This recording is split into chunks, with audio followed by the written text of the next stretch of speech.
Welcome back to PPCM's Painful Truth. Today's guest, Mary Carson.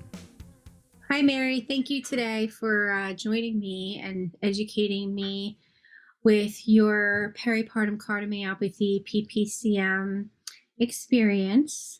I don't really know your story, so why don't you tell me where you're from and when you were first diagnosed with peripartum cardiomyopathy? What year? I'm from Ohio. At the time, I just got off with somebody from Ohio. Today is an Ohio day. Yeah.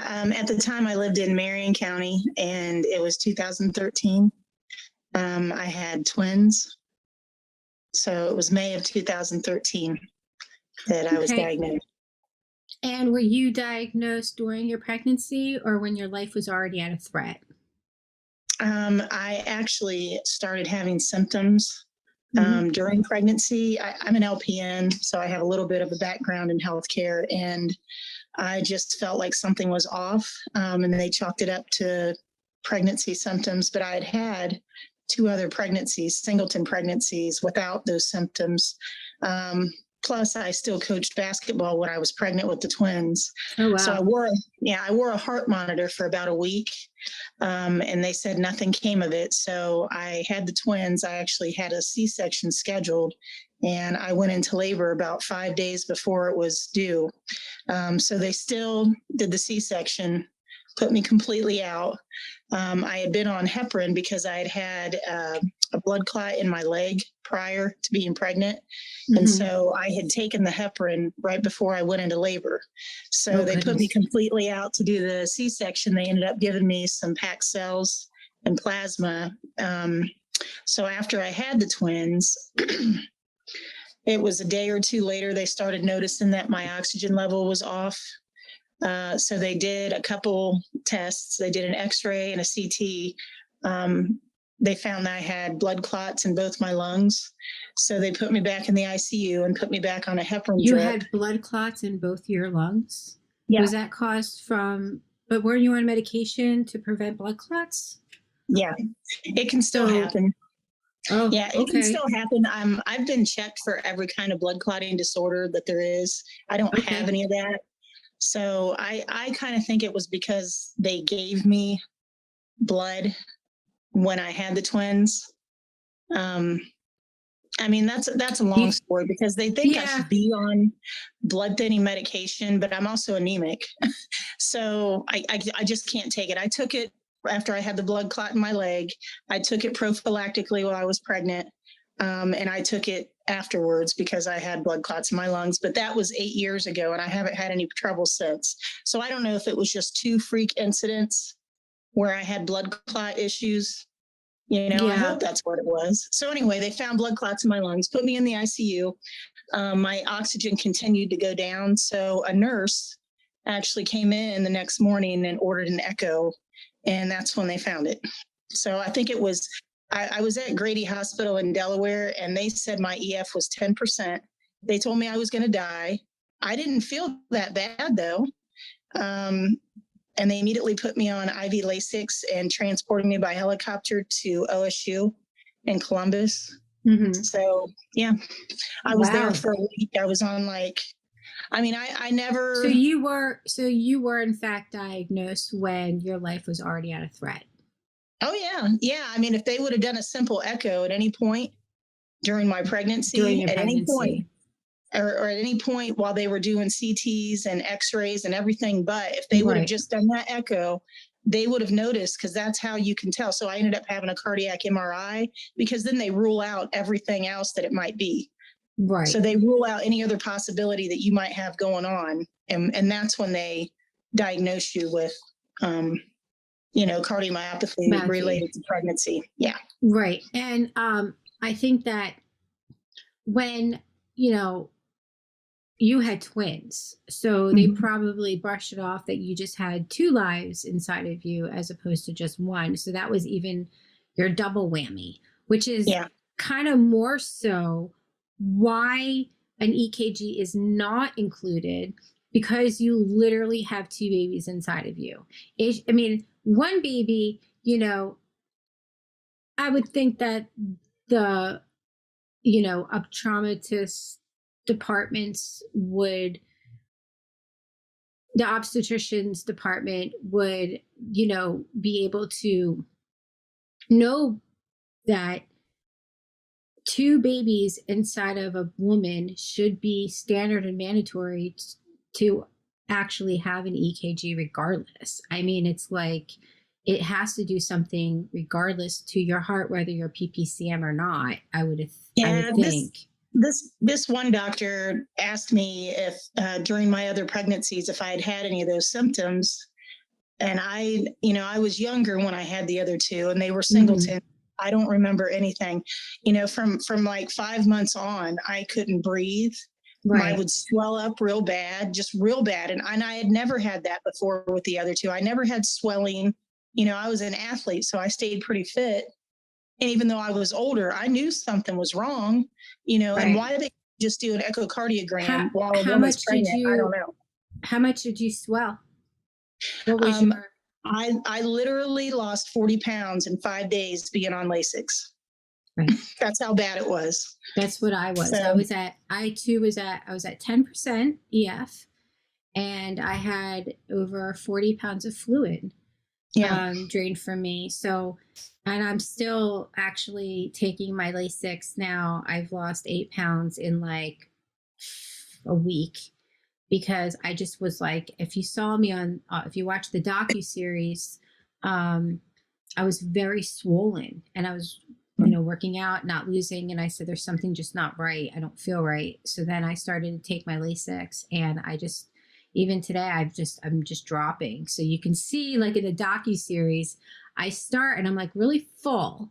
And then the next week I'm looking a little better. And then next week I'm looking even better. And, you know, so it's like, and now I'm somewhat seeing myself again, because I believe that, you know, I was possibly maybe even relapsing without even knowing it at one point, because that's what happens. We swell up, and then that's when we also have to listen to ourselves again and take Lasix and, you know, continue on with that if we continue to have fluid retention even after. Yeah.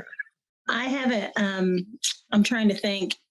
I think I came off metoprolol was the last medication I was on, but at first I was on spirulactone, Lasix, potassium, lisinopril, and Corey. What was your potassium? Was it high or was it low? Well, they give you potassium because if you're on Lasix, that will deplete the potassium in your body. So that's like a supplement they give you. Usually if you take Lasix, you should be taking potassium as well. Oh, I didn't know that. Okay. So I need to. So if you're taking Lasix, you need to be asking your doctor if you should be on potassium. So, and I just know those things because, like I said, I'm in healthcare. So hold on a second. And, you know, my potassium is off. It was very high. Well, yeah, that's not, potassium, I think it's 3.5 or something. Yeah. And you can't really mess with it because you can have serious issues if you do. But I was on those medications for about 4 years along with blood thinners, and little by little I was able to come off of them. My cardiologist at OSU, I had echoes, you know, it started every 6 months and then it was every year, and now it's every 2 years. But I was lucky because I actually recovered pretty well. My cardiologist, I think it was like 2 years out, he said if he didn't know my chart, he would never have guessed that I had been through all that, because I recovered very well. And I know a lot of people don't. They told me I was going to need a heart transplant, a bunch of crazy stuff. And when I got to OSU, you know, they did another echo, and it was a totally different story. The next day it was like 20%, and it just continued to improve. And I've been like between 45 and 50 for the last 4 years. So, you know, but I do do the echo every 2 years, and my insurance pays for it because it's warranted. But like I said, if gynecology doctors would just do an echo, a routine echo towards the end of a woman's pregnancy, especially if she's having symptoms, Think of as all the well money as, they could save, yeah, as all well, the lives they could save. the NT-Pro BNP test, and think about Yeah. think about all the money they would make, because once a woman is diagnosed, which a lot of women were either not diagnosed or misdiagnosed, so I don't know where they're basing the statistics on, but if this was to basically happen to our grandchildren, and there is not change with raising the standards, labs, screening, and testings for all pregnancy by that point, then we're not doing a good job on raising the awareness, which I think as of 2022, starting now, hopefully this platform will show that this is extremely common. It's just, very rare for anyone to have the awareness, and for obstetrician, the OB, the midwives, the birth keepers, the midwives, all of the birthing professionals, the ACOG, the American Heart Association, all hands on deck in raising the standards. And so you're mentioning the EKG, but also the NT-Pro BNP test, our blood should be definitely included before, during, and after pregnancy, personally. So I think that at some point, hopefully women will be diagnosed during pregnancy because it's medically proven, as opposed to a life threat after delivery and giving birth. Yeah. The hospital I was at, it was actually a pulmonology hospitalist that came and told me, the findings. And he said that it was extremely rare. When I got to OSU, they saw it every week. They had women that would be in their cardiac ICU and deliver. Just because they're not aware doesn't mean just because they're not aware individually, because they're not educated, doesn't mean that it's not common. Yeah. I think these outlying small hospitals, maybe the people just don't go there. They go to the bigger hospitals to begin with. And that's why these doctors at these small outlying hospitals don't see it much. But OSU is a big hospital and they see it every day. So I have to say, I go to one of the largest hospitals in Los Angeles, Cedars-Sinai. And not only did they drop the ball with me, even after the fact, when I went back to them and said, I'm peripartum cardiomyopathy, I had my times of death called, and I tried to get them to listen to me. They blew me off during pregnancy, after pregnancy, and then I always mention it, like in every interview, which got me to start this docuseries, was that girl Leah, who recently just died at Cedars-Sinai, November 21st, 2021. Again, at the same hospital, same doctors, and zero improvements on applying what I was really trying to accomplish with educating them. And it's just at this point, that's why I just said enough is enough. They're not listening. They're not learning from their mistakes. They definitely didn't care about me, whether I lived or died, and, all they cared about was that I wasn't going to sue them. I had no intentions of suing them. I had every intention of getting justice, and it just was never served. It was always like, brushed off, and as if it was not, as if my life had no meaning, as well as my family's. And I think of them every day. I know the high risk management team that blew me off, was rude to me, was mean, was absolutely, undeniably uncalled for when it came to the respect of women and what we go through. And the fact that they just couldn't even listen and be willing was very frustrating to me. So I can understand how so many women feel like they just want justice for their experience that happened, because it could have been prevented, as well as hopefully, changing this, continuing and moving forward, changing women's maternal mortality, heart health, as well as, educating the medical community is what we're doing once we're at a life threat. But then I don't understand why the ER Not one ER in the entire United States of America since the beginning of time that women have been giving birth, not one ER has stepped up, but they see it all the time. Yeah. That's not okay. You know, yeah, if they're the ones that have the awareness and they're the ones that know, then why has this not been a hot topic when they have their doctors intervention meetings? They have meetings. All doctors have meetings, all of them. So I don't have the answer to that. I would really like to know. I don't know. I've spoken with, because honestly, as a nurse, I had never heard of this ever, until I had it. And now I ask other nurses, and a lot of them have never seen it. A lot of doctors I work with have never dealt with it. It's rare to find someone who's actually had experience. So I don't know why, you would think, I guess there just needs to be that included in their education, because until that happens. Yeah, I think it starts with the ACOG. Only I keep asking all the doulas, midwives, and birth keepers, where do you get your training and information? And they say the ACOG. And I ask them if there's even a small line that will indicate peripartum cardiomyopathy, pregnancy-induced heart failure, and they said no, it's not even in there. And then when you go to the ACOG website and who they support everything under the sun, but they don't mention peripartum cardiomyopathy. When you go to the American Heart Association, they say that they're aware of pregnancy heart health, but they don't mention peripartum cardiomyopathy. They're starting to mention it now, but they won't mention NT-proBNP test, which is what needs to happen as part of the PPCM awareness. So I'm very frustrated with the system that has failed women since the beginning of time until now, because we're demanding otherwise for this to be known. And as a nurse, there are so many, amazing medical nurses, doctors in the community. I love my cardiologist. She's amazing, Dr. Carol Watson at UCLA.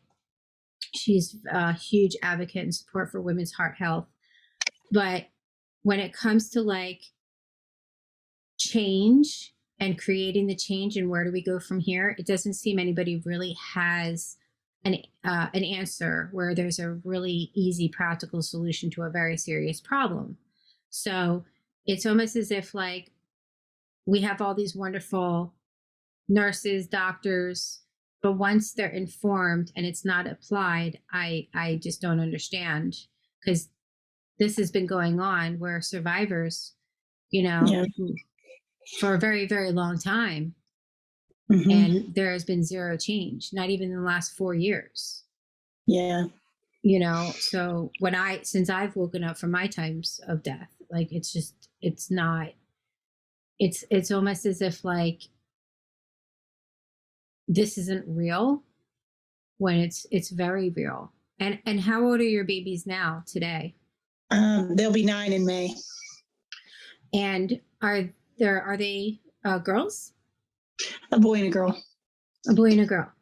So your babies are the study, the new study. And I always say, when I find out if there's and you have 2,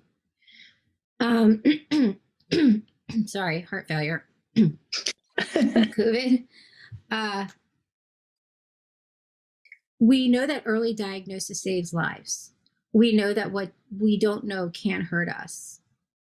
What we don't know, what we should know moving forward is that because this is a pregnancy-induced complication, there could be a gene mutation with it being a genetic. I wonder, comparing when your daughter gets her period, before she gets her period, compare that number to when after she gets her period. So like starting now, what's her BNP and what's her EKG? When she gets her period, how does that change? And can we catch early diagnosis before pregnancy? Even though it's a pregnancy-induced complication, are there signs that show that this could possibly be? And if so, what are the preventions before the placenta grows and creates the complication? So how early is early diagnosis? And we won't know this unless, you know, we test our babies. I have a son. I want to get his EKG done as well as his BNP and get those tests.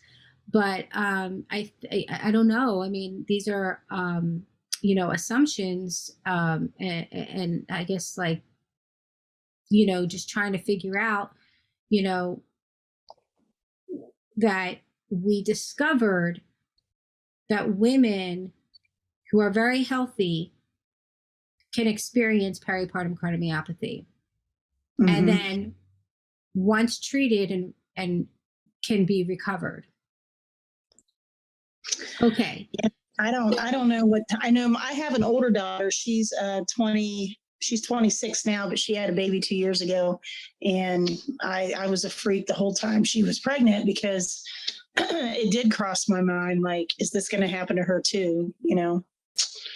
Well, every pregnancy is right. And every pregnancy is completely different because it's the placenta growth factor is, and the cardiotoxic fluid. So it's on how that grows, which is why I've been interviewing women that after even cardiac death or whatever they experience, they continue on to have more babies and they're fine and they don't have PPCM and they end up having a very healthy, good pregnancy. So, you know, with a good heart team and a good, you know, having the awareness, but, you know, every pregnancy is different. So, just because one is okay, if she has another one, you know, that maybe could be, you know, maybe the first one triggers the second. I mean, I don't know. We don't know. But I was wondering if the study of our children could possibly discover any little piece that may, you know, have an alert button, say, okay, this may be possible, not just because mommy was PPCM, but because your actual levels are high of your BNP, or, you know, I don't know. I'm wondering if it's around. I'm not real sure how those tests would work. I know you can check for troponin levels once somebody starts having symptoms with their heart, but I'm not sure if you could check an adolescent to see if, I mean, that would require a lot of studies being done, you know, by scientists. What about to figure out how to do that? What about just the BNP? I don't know that checking a BNP level on an adolescent would indicate heart failure when she becomes pregnant. I'm not quite sure. I mean, because I'm not a scientist or a doctor. Neither am I. It might, but that's something that would probably, I would say right now, it'd just be beneficial to do an echo on a pregnant lady every once in a while, especially if she's filling up with fluid, instead of waiting until she's in cardiac arrest and then figure it out, you know. But there's some women that I've been interviewing that where their echo comes out fine. Really? Yeah. Actually, I just got off the phone with one just a few minutes ago. She's from Ohio, and everything was fine. You know, this one woman, she had how did they diagnose her? She ended up having cardiac arrest 2 months after giving breastfeeding her baby. She was breastfeed. She had zero symptoms. You know, nothing wrong. EKG fine. 2 months after giving birth, she had cardiac arrest while she was breastfeeding. And she said she had a pretty good pregnancy. It was fine. It was like after she gave birth was when everything just started to like go south. And, but So really, it's raising all the tests, labs, and screenings. It's not just because. And then I interviewed recently. Oh, actually, I think it's uploaded. Did Cody Koya? Has Koya's been uploaded?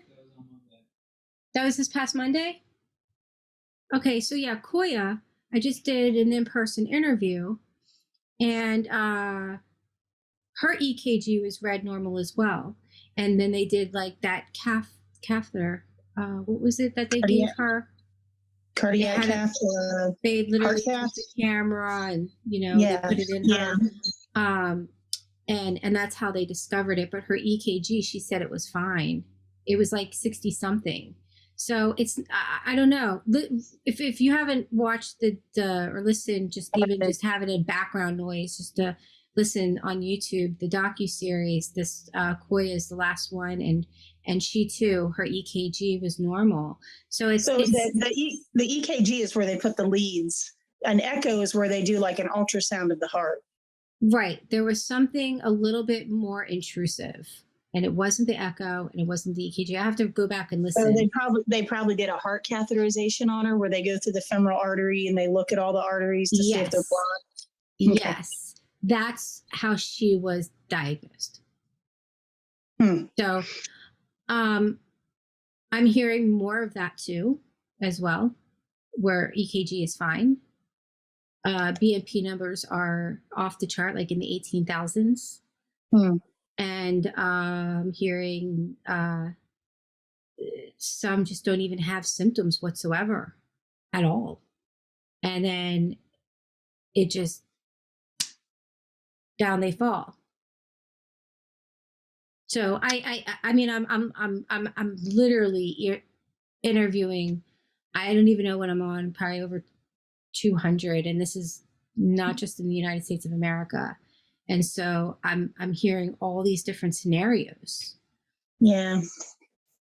And there's no rhyme or reason except for other than the fact that, okay, if you don't see it, it's like almost like learning. Like, okay, are you, visual? Are you the way you learn? Are you more audio? Are you more, it's like almost like that. You have to use, when you're a teacher, different methods, because you never know what child is going to pick up and understand that assignment. That's why like that. It's almost like the disease is kind of like that. It's almost in a sense. That's why this disease is like, it's its own disease. It really is, because there's nothing like it. I mean, if you're not going to find it in the EKG, maybe you'll find it in the NT-Pro. And if you don't find it, it's like, you have to use all the lab screening and testings as a combo, because women are coming up normal and they're not, because they end up either having a cardiac arrest or a stroke or something, and I mean an embolism or a seizure that causes, and and then they have they're affected neurologically. I mean, it's awful. It is awful. Yeah, it is. I don't think about it too much, but yeah, it was bad. I couldn't breathe because I had blood clots in my lungs, and I'm pretty stubborn. But I mean, I've never been. I'm fine. They say I'm recovered, I guess, but I've just never. I'm not the same as I was before. No, I don't think I'll ever will be. No, and I've definitely have. I know I'm not the same person whatsoever. This has completely changed me.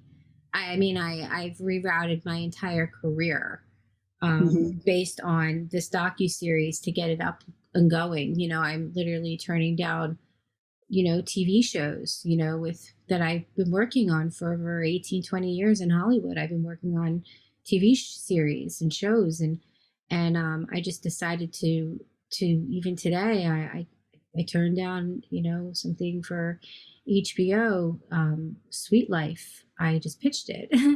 They're actually filming now, and I'm available, and they're going to actually utilize me, but in a different type of way, because I told them I'm so sorry, and they understand, because I've, known this. We work, the producers, location managers, we all shuffle on the same shows for like the last 18, 20 years. They know what I went through. And they always still call me just to see, hey, are you ready to come back yet? Are you done with what you're doing, saving lives? And I'm like, no, I'm not. It's been 5 years, and it's to the point where, I feel like if this platform doesn't make change, then I don't know what will, because I don't know anybody who has really kind of like said this, enough is enough. At this point, it's time. Your babies are 9, and in almost a decade, there has been zero change. Yeah. So what's the plan? So the plan is to prove that this is not rare, that it's rarely diagnosed. We are getting this out there to where hopefully we get enough watch hours, and then, which we already are, it's gonna, get picked up by Netflix and Amazon. And in June, I'm really out of my comfort zone, tremendously. But I was asked to get the title for Mrs. California and next year Mrs. America. So if I do that, then I can really get it out there, get sponsors. We're like just a few weeks away from being verified for PPCM fund. That blue check, that verification. Once that verification comes, other things will come more so, influencers, celebrities, getting the word out there. UCLA, I work close with my cardiologist. She's the director and the head of the Women's Heart Health and the Barbara Streisand's Women's Heart Association program. And so they're very aware and educating. We do like a Zoom call. I was asked to speak, and I have a PowerPoint presentation for labor and delivery at UCLA. Hopefully we can get, at hospitals, approvals to put even just like flyers in the bathroom when women are giving their glucose test or something. Just have like, that self-test, checklist, and just providing some sort of information. If they feel this and this and that, request and demand an NT-proBNP test, an echo, an EKG, things that can, alert a woman who is in her privacy of her own, and just kind of just sitting there, whether it's even in a waiting room, hopefully providing some sort of changing maternal mortality heart health magazine, just a very specific magazine that could be placed in the waiting room. Or some pamphlets, that'd be nice. Yeah, and on our website at ppcmfund.com, by the hamburger bar to the left, there's a drop down, a downloadable flyer. I always tell people, if you have a doctor's appointment coming up or anything like that, print out like 5 or 6 or something, and give one to the receptionist, give one to the doctor that you see, give, because they might be able to, look further, do their own research, and maybe they'll have a better flyer that they want to use. But at least that they will have something to say, okay, now we have some sort of education out there, anything, is what we're trying to accomplish, you know. And I'm one woman, so it's like, you know, with me, I'm able to multitask and stuff, but when it comes to like, you know, others with support, everyone's like, oh, you know, this is not about money. This is about spreading the awareness. This is lives are priceless, and it's like share the awareness, you know. When people, it makes me like friends that I grew up with that know what I've been through, even like whatever close friends, and they have a birthday and they choose a nonprofit, and it's like something that's also special, you know, whatever it is. But if they choose the American Heart Association or something like that, it's very personal to me, because you don't know where the money's going when you give them that, and they're not doing anything with education. And for us, it goes, literally, it's been saving lives. Like, you know, when Kelsey Cruz, she was 20 years old, you know, we raised $2,000 for her while she was in the hospital. You know, Nicole, you know, she had a defibrillator and it was making her sick like I did. You know, we paid for the copays and to have it removed, and, you know, life vests and, you know, things of that such. But, you know, it's like, it comes in, I usually pay personally out of my own pocket, or I take a locations job for filming with a TV show. And then I take that money and I even said to this HBO producer today, I said, all proceeds go to the nonprofit. You know, I'm in a position where I can do that. So it's like, it's almost as if like when I ask somebody, oh, choose PPCM for the nonprofit. And one woman said, money stays at the family home. I'm like, it's not about that. It's about just saying the word peripartum cardiomyopathy, having people read PPCM, because it's like, unless people know about it, you don't know. So it's about educating them, just even the word, even not the meaning, but when people say PPCM, they're like, what's that? So, you know, it's like, I really, when, you know, every day I see birthdays, and when I see, okay, they're going to, you know, donate to inspire, it was one of my best friends, and you know, I'm check off, but it was for something that was just helping women with innovation or empowerment or something like that. And it's like, okay, you want to give money to empowered women. Well, what about women that are literally suffering because there's zero diagnosis in OB, and lives are at threat, and women are dangling by a thread? It's like, you know, but it's not even like, it's the awareness. It's not even like, it's like, not even like, you know, it's like beyond money. It's about just the comprehension that this is a very serious disease, but it's also very preventable. So I take it when people are like, oh, don't take it personal. I'm like, I have my times of death called. I lost my mother 4 months after my heart surgery because she had walking pneumonia because she was so sick from it. I was like, this is extremely personal. You know, this is my life. This could have affected my son, you know, my baby, his health, you know. So it's very important that people have like the willingness to want to change. And that's where I'm hoping, you know, this docu-series moving forward, when you said, what's the plan? That's, you asked me a loaded question. You know, I mean, if you need any more help, I'm here. Absolutely. Like I said, I'm one woman.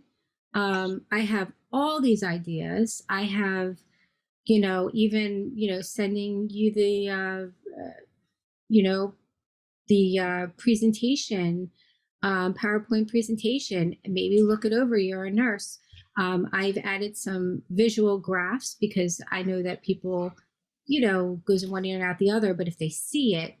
So, yeah, I can, you know, message me on Facebook, because I have like 3 to 4 interviews a day, and I'm I'm split into 10, but if you do, yeah, I mean, I have things that are, even just maybe even like 5 minutes a day, uh, send it to labor and delivery, because that's where I think this needs to be most educated at this point.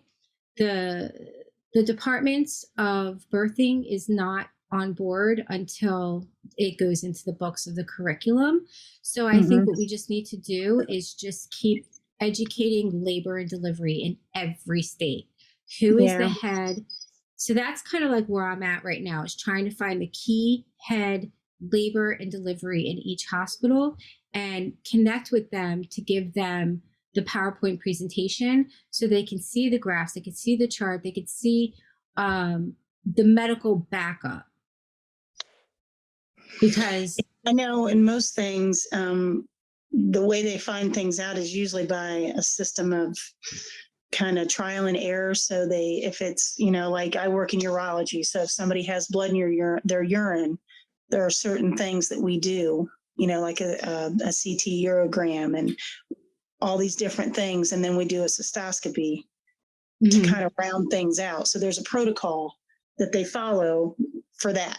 Okay. So if there was a protocol that they followed, well, this person has these symptoms. Is it this? Let's do this test. No, it's not that. Let's do this test.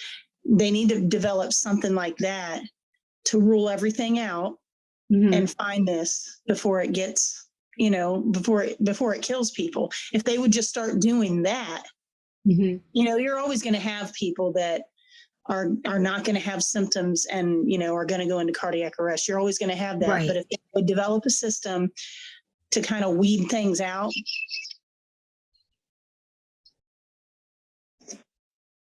That's okay. That's okay. Oh, my son's in karate too. Yeah. So if they would just, I'm going to get off here, but if they could just find a system to do to weed out different, because some people do swell and have shortness of breath. Some people do that in pregnancy, and that's normal. But they need to develop a system to differentiate between normal symptoms and possible heart failure before it gets too late. That's what needs to happen. I don't know if they'll ever be able to test for it before somebody gets pregnant. I mean, that would be way in the future. But once someone is pregnant and they're having those symptoms, there should be a protocol in place. And that's what people, I always I don't give them my life, but that's the thing, I do mention it to people when I see them, especially nurses, like, hey, have you ever heard of this? Just so they'll know, because nurses talk and then they'll tell somebody else, and I figure maybe that'll help somebody on down the road if I just mention it to someone, So I don't know if it has or not, but I can tell you this. If not for the nurse that I had, I wouldn't be here. So none of the doctors caught it. It was almost like blow you off, you on to the next person. But the nurse knew something was wrong. So, and she wasn't going to stop until she got to the bottom of it. Right. Yeah. So, but for a nurse, Yeah. I mean, when I woke up from cardiac arrest, the nurse was by my side. I mean, I give a lot of, credit and respect to, these nurses, and I know that, this is a specific niche.